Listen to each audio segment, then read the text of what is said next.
Tagih 2,6 triliun Tommy dan Jokowi PDIP disebut PKI di kota kelahiran SBY.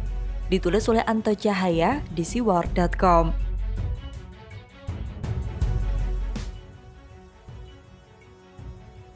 Sejujurnya, saya tidak habis pikir di zaman digital saat ini, masih ada orang yang suka sebut PKI atau Partai Komunis Indonesia yang sudah sejak 12 Maret 1966 dibubarkan oleh pemerintahan Presiden Soekarno.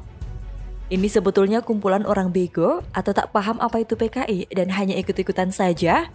Di zaman sekarang serangan yang disebut PKI sudah jelas tidak laku. Kita flashback sebentar sejak munculnya nama Jokowi di kancah perpolitikan nasional yang kemudian maju sebagai calon presiden pada tahun 2014, tidak sedikit serangan yang ditujukan kepada beliau dengan sebutan PKI. Dan tentu saja, tuduhan atau serangan itu tak terbukti atau lebih tepatnya mengada-ngada alias hoax. Tapi anehnya masih juga ada orang yang percaya. Sebutan PKI nampaknya masih laku saja dikonsumsi oleh kalangan tertentu. Saya menduga ini dihembuskan oleh para simpatisan yang kagum kepada klan atau dinasti yang terbentuk di era Orba. Maklum sajalah, saat ini pemerintahan Jokowi melalui sang Sri Kandi Sri Mulyani sedang mengobok-obok keluarga cendana tanpa ampun. Bambang dan Tommy disikat. Pasalnya, Satgas dan Bantuan Likuiditas Bank Indonesia atau BLBI memanggil Hutomo Mandala Putra alias Tommy Soeharto. Pemanggilan tersebut dimaksudkan untuk menagih hutang mencapai 2,6 triliun rupiah dalam tragedi BLBI.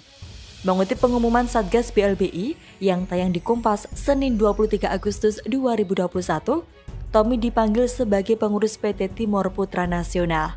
Bersama Tommy, Roni Hendarto Rono Wicaksono juga turut dipanggil atas nama pengurus. Sedang Bambang Tri tersangkut piutang penyelenggaraan SEA Games 19. Bambang bertanggung jawab menjadi Ketua Konsorsium Mitra Penyelenggara atau KMP SEA Games 1997. Bambang diminta mengembalikan dana tersebut ke negara ditambah bunga 5% per tahun. Tagihan membengkak menjadi 50 miliar rupiah. Lalu apa hubungannya dengan aksi vandalisme penghinaan di kantor DPC PDIP dan tulisan tentang Jokowi di kota kelahiran SBY Pacitan, Jawa Timur? Bisa dua hal yang berbeda atau sebaliknya, tinggal bagaimana sudut pandang kita.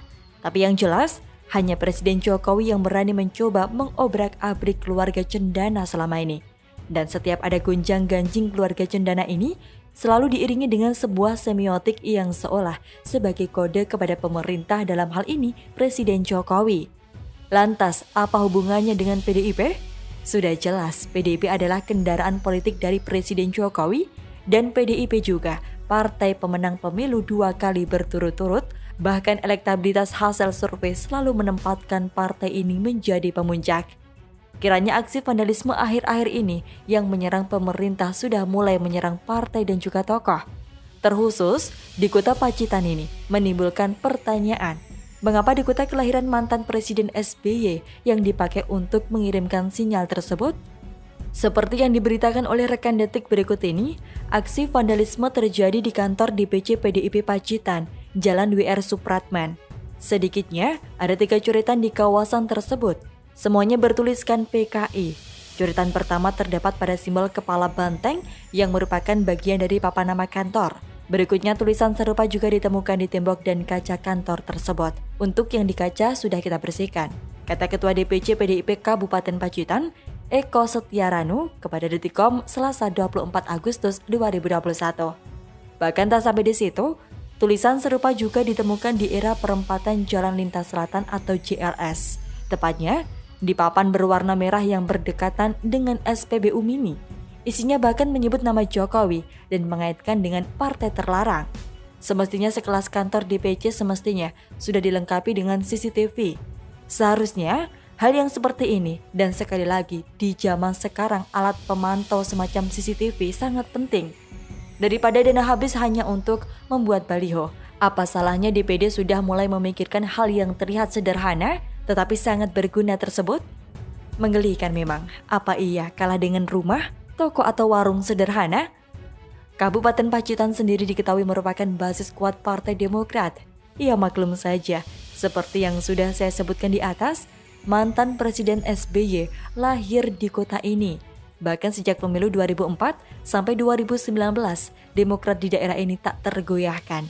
Tak mudah bagi partai lain untuk menembus pertahanan Demokrat di wilayah ini.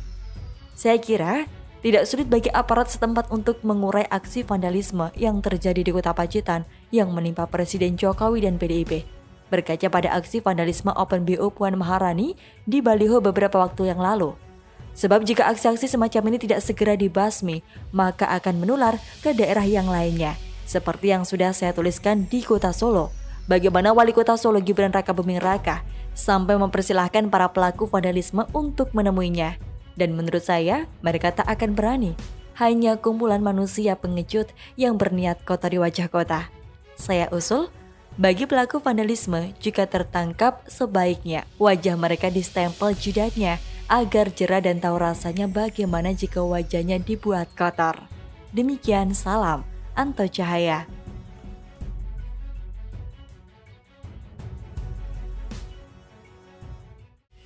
Demokrat kiamat, JKS tenggelam menyusul cendana karena karma. Ditulis oleh Cak Anton di siwar.com.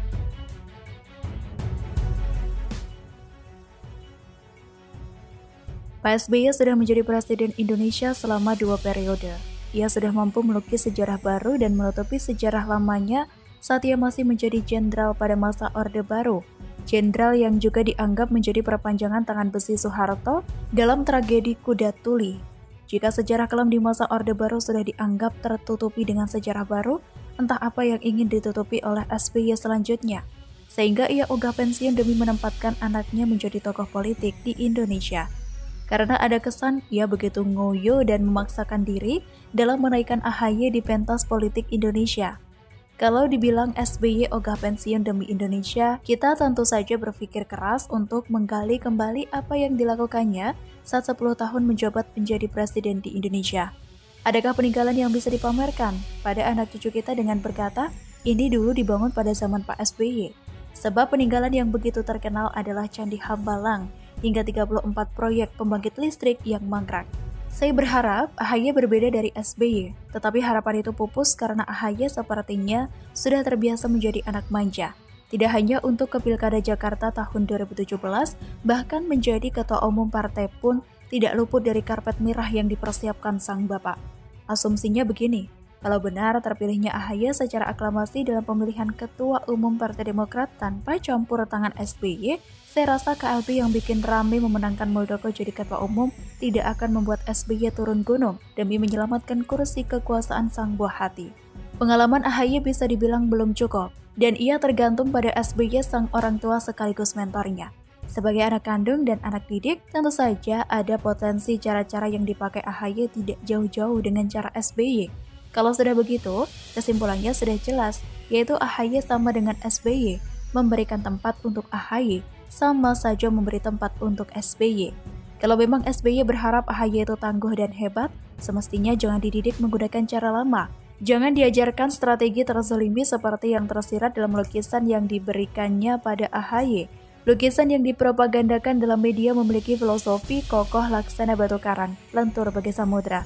Faedahnya lukisan itu untuk AHY, apakah itu bisa mengubah AHY menjadi ketua umum partai yang hebat dan menghadirkan solusi untuk negeri ini? Kokoh laksana batu karang, lentur bagai samudra. Bukankah itu pun bisa diartikan sebagai filosofi yang licik, segala cara akan dilakukan asalkan menang? Apakah itu maksudnya? Sebenarnya, apa yang bisa diharapkan dari sebuah lukisan SBY dalam mencari solusi? Memang lukisan terkadang bertujuan untuk menggambarkan keadaan, keindahan, dan mencoba mengabadikan, atau sekedar berekspresi. Saya begitu mencintai lukisan, tetapi lukisan itu bukan sebuah solusi atau cara untuk mendidik anak mengenai filosofi hidup. Kalau SBY mau mengajarkan filosofi hidup, harusnya SBY mendidiknya dari bawah, bukan tiba-tiba maju pilkada. Setelah itu jadi ketua umum partai. Kasihan para senior yang bisa dibilang bangkotan, gak ada peluang karena kalah dengan terah. Dan lebih kasihan lagi, kami rakyat jelata yang dipaksa menerima tokoh-tokoh karbitan, namun memiliki kuasa. Kalau SBY tetap menjadi bayang-bayang AHY, maka tidak ada yang pernah mau melirik AHY. Nanti kalau ada masalah dengan AHY, tiba-tiba SBY turun gunung. Pilkada sudah membuktikan bahwa pamor SBY sudah hilang di telan waktu.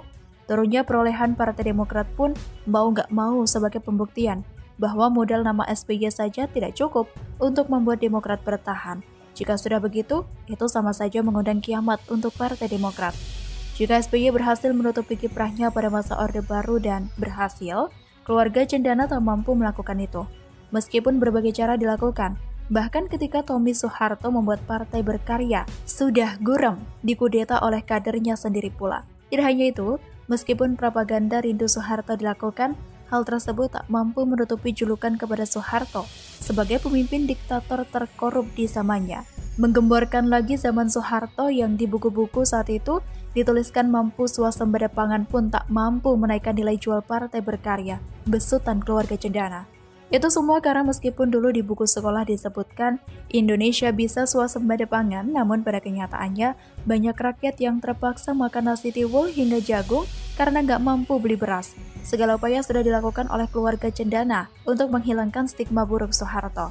Tetapi, fakta terkait pembuatan kepres untuk keuntungan keluarga dan koleganya tak bisa ditutupi. Kepres tersebut bukan cuma satu, tetapi 8.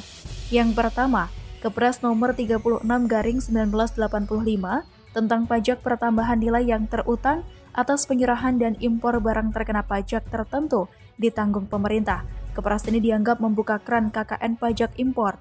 Yang kedua, Kepres nomor 74/1995 tentang perlakuan pabean dan perpajakan atas impor atau penyerahan komponen kendaraan bermotor sedan untuk dipergunakan dalam usaha pertaksian.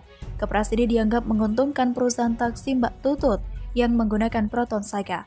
Yang ketiga, Kepres nomor 86/1994. Kepres ini memberi hak monopoli pada PT Multi Nitroma Kimia, di mana 30% sahamnya milik putra Soeharto. Lalu untuk yang keempat hingga ke-8, Kepres yang ditemukan oleh tim riset Ketua Pukat UGM pun ditenggarai menguntungkan keluarga serta kolega seperti contoh di atas. Karma adalah nama lain dari sebuah hukum sebab dan akibat. Sepandai apapun kita berusaha menutupi sebuah fakta, pada akhirnya fakta tersebut akan terbuka dengan sendirinya. Itulah hukum alam semesta. Hukum yang terjadi karena sebuah ikatan masa lalu, masa kini, dan masa depan. Contoh lainnya adalah ketika nama Soekarno berusaha dicoreng dengan berbagai buku sejarah, hasil buatan yang menang alias Orde Baru. Betapa itu semua tidak mampu menghilangkan sebuah fakta bahwa Soekarno adalah bapak proklamator. Perjuangannya untuk memerdekakan dan mempersatukan Indonesia bersama tokoh lainnya tetap tertulis dalam sejarah jagat raya. Belajar dari sejarah menuntut kita agar bijak dan tidak terjatuh pada lubang yang sama. Oleh sebab itu, kalau para kader Demokrat ingin partainya nggak kiamat, sudah semestinya membuat fundamental organisasi yang baik dalam pengkaderan.